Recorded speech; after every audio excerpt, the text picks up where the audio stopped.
The SABC News team, of course, has got you covered so far as all the angles around the story are concerned. Business leaders and policymakers are convening the B20 Summit in Sandton to finalise and spotlight the 8 task force recommendations that have been developed over the past year ahead of the formal handover expected this weekend at the G20 Leaders Summit.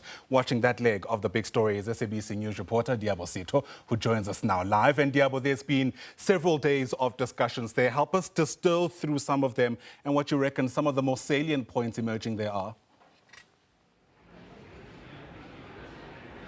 Good morning, Ayanda. Yes, quite a busy day while the build-up is happening at Nasrec. We're certainly working towards concluding this leg of the B20 with a lot of important information that has been shared with regards to finance and economics that has to do with the G20 member countries and, of course, the role of the African continent. But more importantly, while we talk about, big things that have to do with sovereign countries and economies, there's also other legs, such as one that Sherwin spoke about the youth, but there's also the leg about the SMEs and their role that they are going to play. We know that there was a different task force, the Startup 20, but within the Finance and Infrastructure Task Force, there was also conversations about the role of the small and medium enterprises and how they will fit in the future that is built here by the different stakeholders that are here.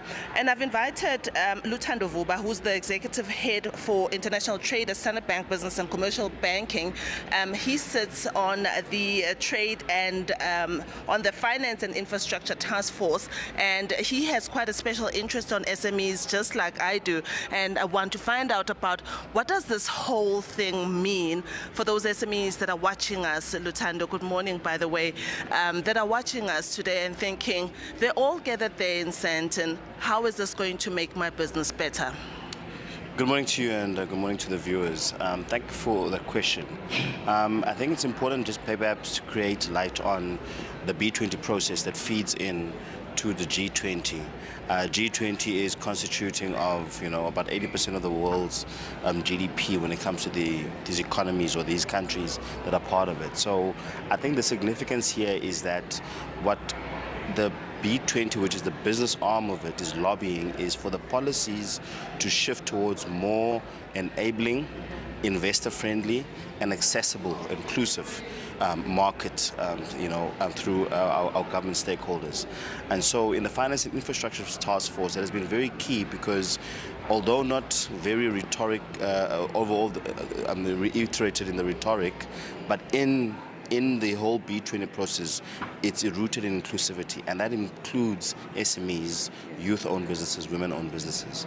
The Finance and Infrastructure Task Force looked at what the problem is, where we find ourselves in the world.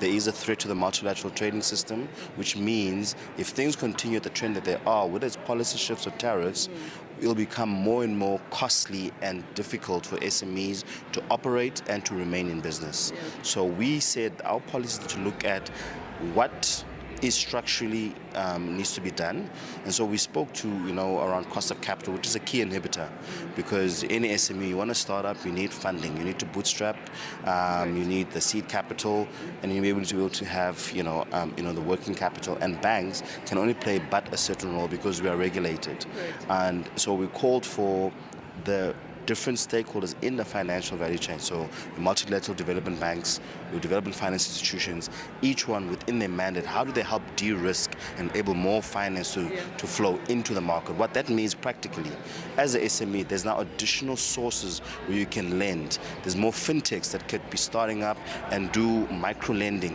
which means there's more options for SMEs to actually get access to finance. So that's really what the trickle-down effect would be if these policies are implemented as we have put them forward. Yeah. So I know that in your day-to-day job you look at international trade, and as we as the African continent are speaking of the Africa Continental Free Trade Area, how do you think the policies developed here can enable African SMEs to start in trading with meaning under the AFCFTA? Absolutely. I think what's brilliant about the B20, there's 8 task forces. The other task force is the Trade and Investment Task Force. And one of their 3 recommendations is to say the AFCFTA is the investment vehicle that will really uplift, Africa's economic growth. What that means is these governments, South Africa being the lead for the continent, start to then really have to promote how do you position the opportunities for infrastructure investment, because that's the key inhibitor for trade. We can talk tariffs. The biggest thing that's an inhibitor is how easily and cost effectively can I send my goods to you if you're buying my goods from me. So I think that's the biggest thing that the finance infrastructure task force with the trade and investment is trying to propel, to say how do we get more investment going into infrastructure that can unlock more trade that can be done in the region. So we can move away from 14-15% of Africa's trade being intra-Africa, and that can grow to, EU currently does around 70% of their trade is in the bloc.